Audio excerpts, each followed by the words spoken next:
Hi, everyone. I'm Dr. Alyssa Watson. And I'm Dr. Beth Molleson.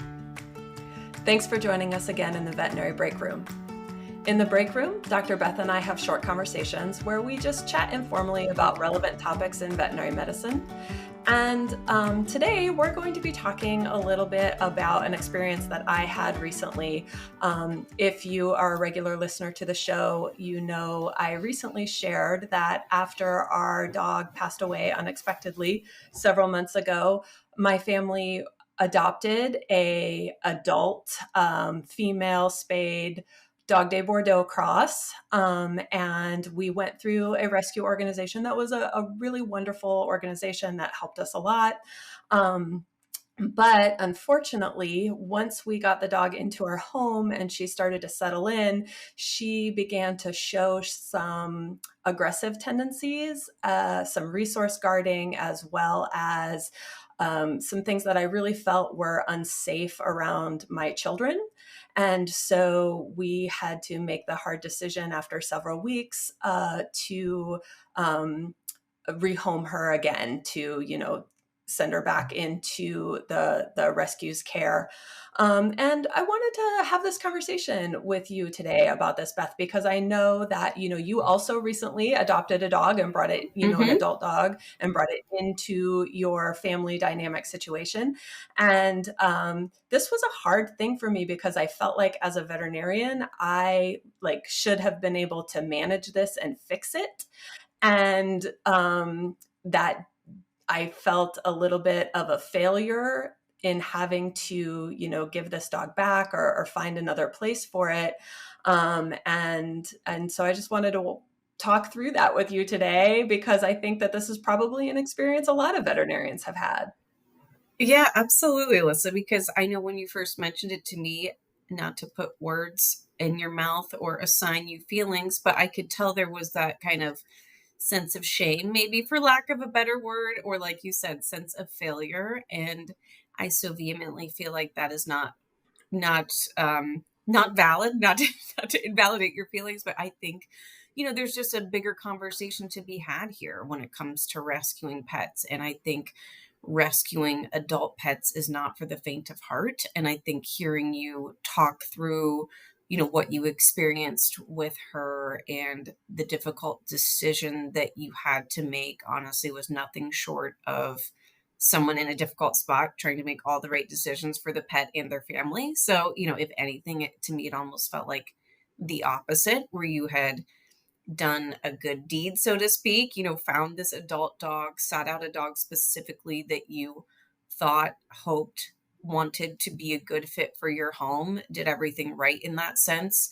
And, you're go into as much or as little detail about the behaviors you want, but, experience some of these unwanted behaviors that really just made it clear that it probably wasn't not only going to be a good fit, but also a safe fit. And, you made the difficult decisions accordingly. So, it's, I really felt for you to hear you talk about those negative emotions and feelings. And certainly I understand it. And I think it's much easier from an outsider's perspective to, say that that's not how you should be feeling, that you should be very proud of how you handled the situation. But, I know it's very valid. So I do think we talk so much about rescues, and like you said, I adopted a 4-year-old miniature poodle about 6 or 7 months ago. Um, Somewhat similar circumstance where I looked long and hard to find a dog that I thought would fit the bill of my household. I have 2 little kids. I have a what shall we call him? Strong-willed, maybe 10-year-old dachshund. There were a lot of qualifications, so I searched long and hard to find the right pet for us. And Daniel is a very, very, very good dog, but we have had our share of issues in our house too. So maybe that's particularly why I feel for you. But yeah, I just feel like it's important to talk about the fact that it does not always go smoothly when we adopt an adult dog. Well, I appreciate you saying all of those things, because it was a struggle. And I know I was on the phone with you. I was on the phone with several other colleagues. And that's another thing. Just a huge shout out to all my wonderful friends and colleagues that helped guide me through this decision, as well as, gave personal stories about when they had to rehome a dog or something like that. And the other thing I found is I was really second guessing myself with, what did I move too quickly after Luna passed away? And I really wanted to make sure that I wasn't, just replacing my heart dog, Mm-hmm. that, and I thought that I was doing that because the description of this dog that the rescue had given was that she was, very active. She loved to swim. We have a pool. I thought that was perfect. She loved to go for walks. She loved a lot of the things. And I'll tell you, Luna hated those things. Like, you could not get her near the pool. She hated to go for a walk. She'd just stop and sniff, and she'd walk 2 feet and you'd have to drag her and pull her. And she hated to ride in the car. She got car sick. She'd vomit, and these were all the things that they said this dog loved to do. And I thought that would be wonderful for our family. Like, that's Mm-hmm. a wonderful fit for our family. We're very active. And I was hopeful that, if we got an adult dog that was already trained, already, we didn't have to worry about house soiling and those things, that you would need to go through getting a puppy, Mm-hmm. and I will very much admit that I am a big dog person. Anybody who knows me knows I am a big dog person. And so the rescue that I went through was very specific about they're one of those rescues that is breed oriented, and so they pull Dog Day Bordeaux's out of, or Day Bordeaux crosses, as Mm-hmm. this dog was, out of shelters or with relinquishments. They have people, and they're a charity, so they have their what it's I always forget the numbers. Is it a 403c or something that's the charity? Do Sure. you know? I don't know. I don't Oh, know. maybe it's five. Maybe it's It's 503. something people can Google. That's fine. But, a reputable, definitely a reputable rescue with a Mm-hmm. large Facebook presence, as well as a website and everything there. So I felt very comfortable there, Mm-hmm. and but what I learned later was, and I'm definitely, they were not trying to pull the wool over my eyes, but this dog had been relinquished by her owners because they had a baby, and they said that the dog was jealous of the baby. Hmm. And so, but the dog had also been in foster care for 2 months with a foster that I spoke with multiple times. We Mm-hmm. went to their home and visited the dog, and she said that she had seen no issues and that the dog was okay with children. They said something like children over 5, and our youngest is 9. And we even took our youngest to meet her too. But what I found is that their dynamic at this foster was so different than our dynamic in our home. This foster had 4 other Dog Day Bordeaux, Mm. so, and a boxer, I think. Wow. So big dogs, like a pack of dogs that all they did everything. They all ate, at the same time. They all, were kenneled at night. They all, went through this regimen. And those things that they had said that she loved to do, other than the swimming, she swam at their home because they had a pool too. But the other things that they had said, like the riding in the car and the walking and things, had actually come from her original family. And so the foster had never really done those things with her, never taken her Mm-hmm. for a walk in the neighborhood or something like that. And the reason that I bring that up is because that's where we first started to notice some of these issues, some of these reactivity issues. And the thing that really was difficult for me was, we had started out really good. She was good with our 2 sons. She follows commands really well. But we started to notice some reactivity out on walks, and it was very unpredictable. And that made me really nervous. Like, 9 people would walk by with dogs, big dogs, little dogs, whatever. bikes, things like that, and nothing. And then that 10th person, which I could never figure out why, she would go after. And we're not talking bark. I mean, she Mm. would go after. It took my husband all his strength to hold her Mm-hmm. back. And she was going for, to bite, not Mm-hmm. not just barking, not just, she was going to bite.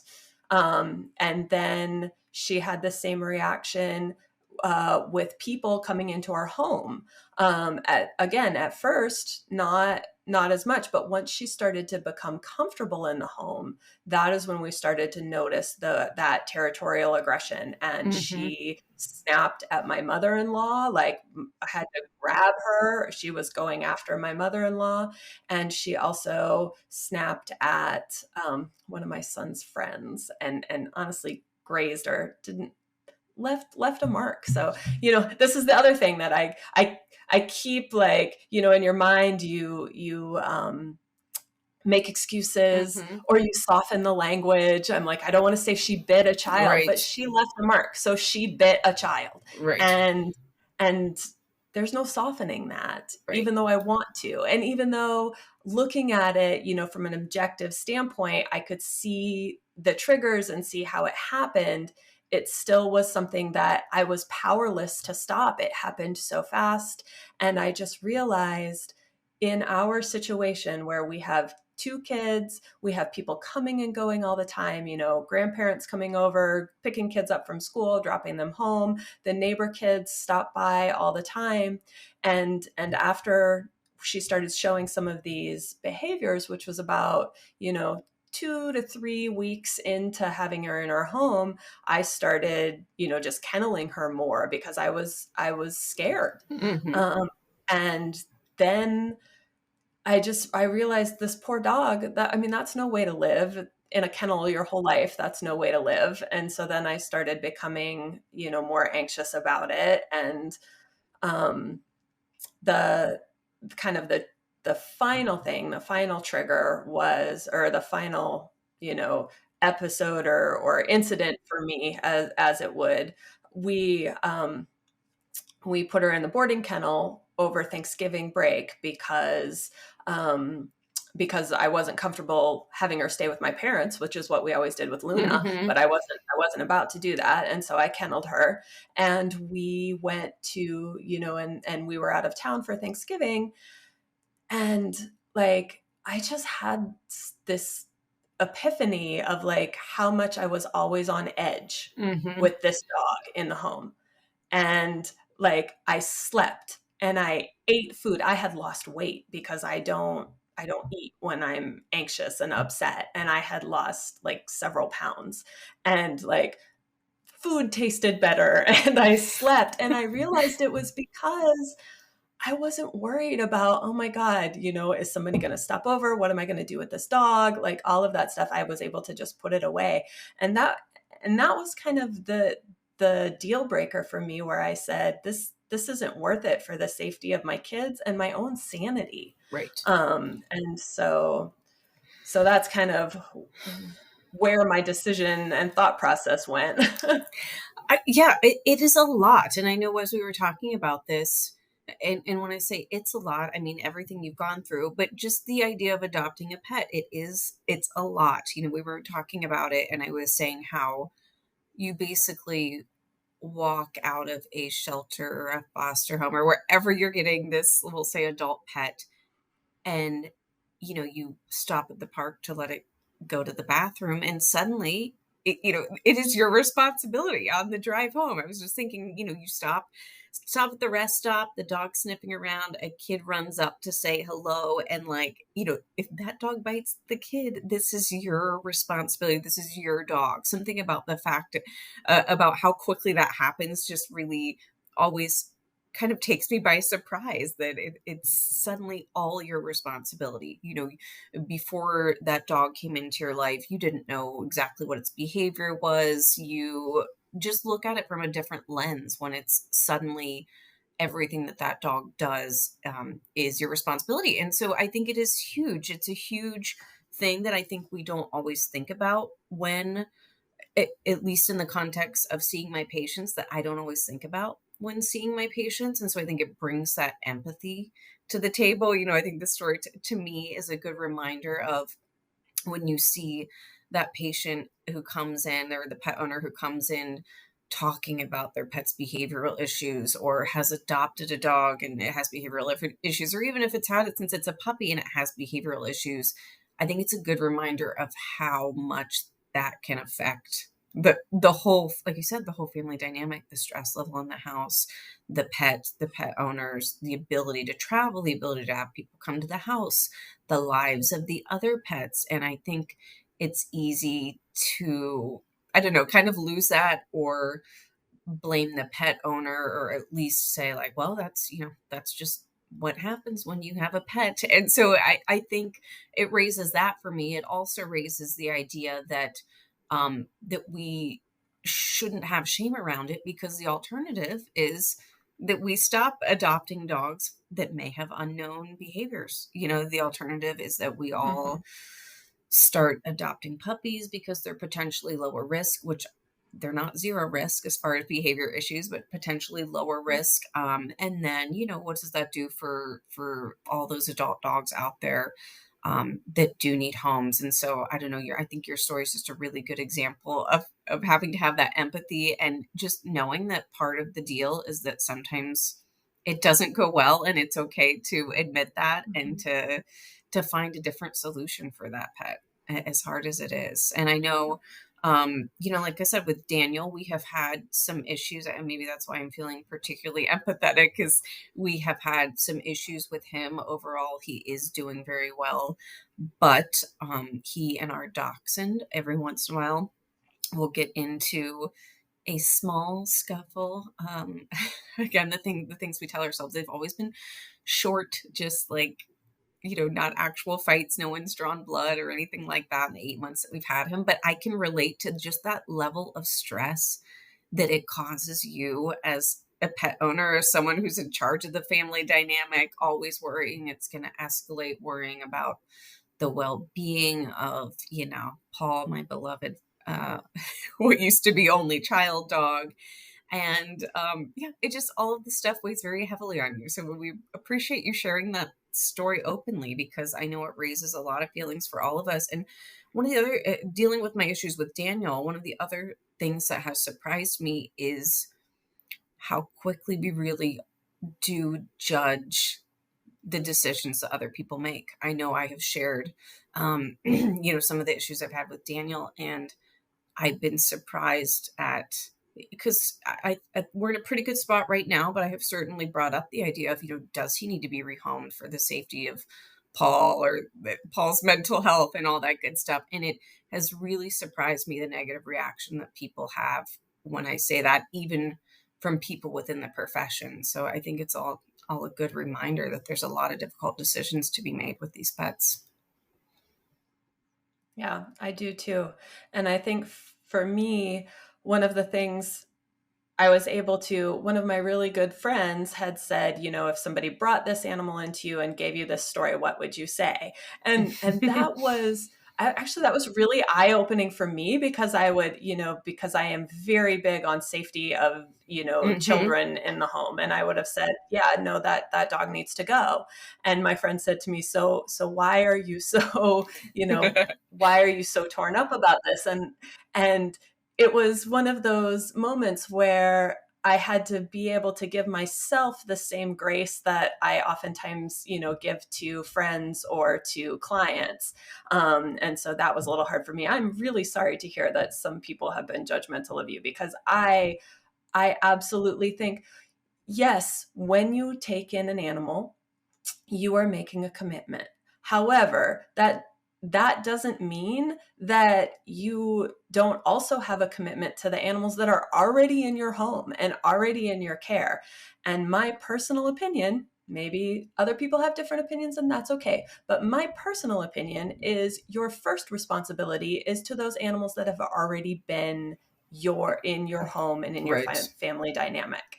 And if you can make it work to fit this new animal in, that's great. But if you can't, then that is okay too, because I think you have more of a responsibility to those animals that have been in your home first. I do.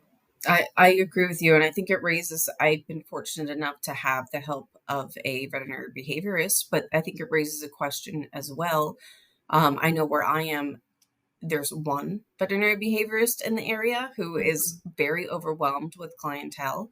Um, I'm lucky enough to have easier access than most to that resource. And then also, for people, it can be so expensive to pursue those avenues. So I think it raises a question too, what is the obligation? Is it the moment you step out of that shelter that you're on the hook for thousands and thousands of dollars worth of behavioral interventions to try to make it work? And yeah, I really like the point you bring up of, what advice would you give to somebody from an outsider's perspective? And like you said, the safety of people is always where we draw the line. So I think Paramount. yeah, yeah, I know there's nothing scarier to me than when someone comes Yep. in talking about potential aggression toward a human. And it's like the moment they bring that up, I feel like, at least I always as a vet felt obligated to kind of say, you do not need to pursue this. This is a dangerous situation. And Yep. yeah, it's hard to make these decisions though.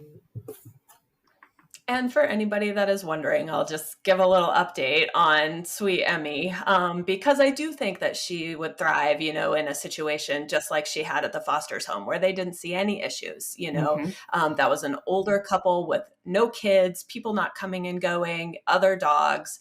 And so she went into a situation where she is going to be working with a trainer. Okay. So she's living at a trainer's home with several other dogs that are, deemed kind of unadoptable right now, but her goal is to be adoptable, but to know no household with kids, and to work on some of that resource guarding. And I actually, when she went into that situation, I made another donation. I made a donation when she was adopted, but I made another donation in order to help cover costs of care. And I mean, what do you do? I So think that's cost very of, kind of you. the training and care and food and everything. So if anybody, I don't want anybody to worry that, Emmy was, wasn't getting some specific care, because she is. And I've thought of that too, even with Daniel, should it point in a direction where he would need to be rehomed, I like looking at it as, it was a step toward getting that pet what they Yeah, need, almost like an elongated foster exactly. period where you learn more about that pet.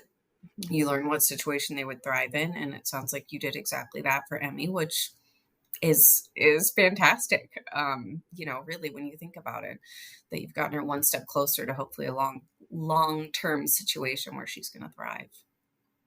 Right, because now we have information that we didn't have before. And so, yeah, that's another, another very, very good point. Thank you, Beth. Well, Alyssa, I think that brings us to our win. We will end it on a happy note. So do you have any wins this week? Win of the week? I actually do have a win. So, at the end of last year, my youngest son, he had gotten quite a large part and a solo in his elementary school musical. So they did kind of an adaptation of A Christmas Carol, and he was Tiny Tim. And I this love was really that. the first time. Yes. He was so cute.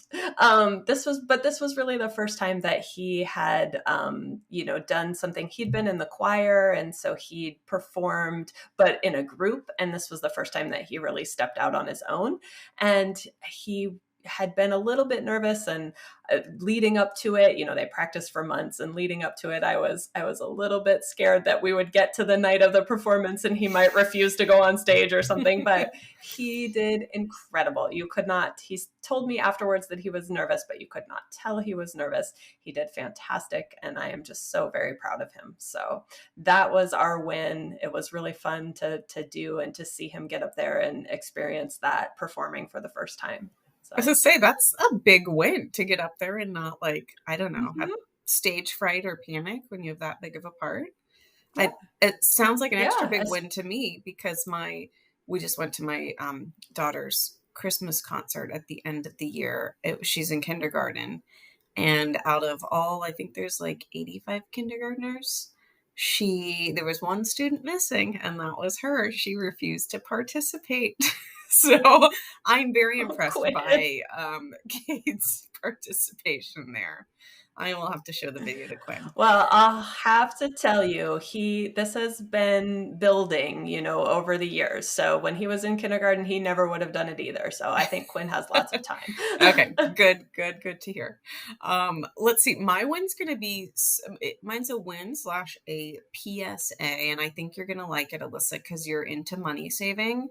My PSA is for everyone to call I guess you could list any number of companies here, but like your phone company or internet company. I decided that I'm going to go on a finance journey where I really map out like our budget and our spending and, just try to be a better adult. And as I did that, I was like, the internet people keep jacking up the price every year and we do nothing about it. So I called them and I'm saving us $100 a month. Because I put my foot down and threatened to switch, and they upgraded our internet speed, which I don't understand anything about internet speed. But anyway, I now have faster internet for $100 fewer dollars. So that is a very big win for me. So you are right. I absolutely love that win. The only thing that would have made that win better in my book is if you could pay your bill every month with your credit card and get points with it. I know. I'm trying to think I know you're into your points. I'm trying to think that is one I can pay with my credit card. I don't remember, but potentially. So I love it. I love that win. That'll be New Year's resolution. Just go through the whole list. And now I can threaten to switch. That's if right. We can get our bills down. And now every month I'm like, what can I do with this extra $100? So I'm not sure that it's actually saving me any money, but that's all right. But anyway, Alyssa, it was delightful to have this conversation with you. We really appreciate you sharing so openly about your experience, and to our audience, we appreciate you tuning in, and we will catch you next time. Thanks for listening to today's episode of Veterinary Breakroom. If you enjoyed today's episode, you can find us wherever you listen to your favorite podcasts, including a video version on YouTube. While you're there, make sure you subscribe, rate, and review. You can also listen to or watch our podcast episodes on our website at cliniciansbrief.com/podcasts. Or drop us a line at podcasts@vetmedics.com. Veterinary Breakroom is a VetMedics production, produced by Alexis Ussery and co-hosted by me, Dr. Alyssa Watson, and Dr. Beth Molleson.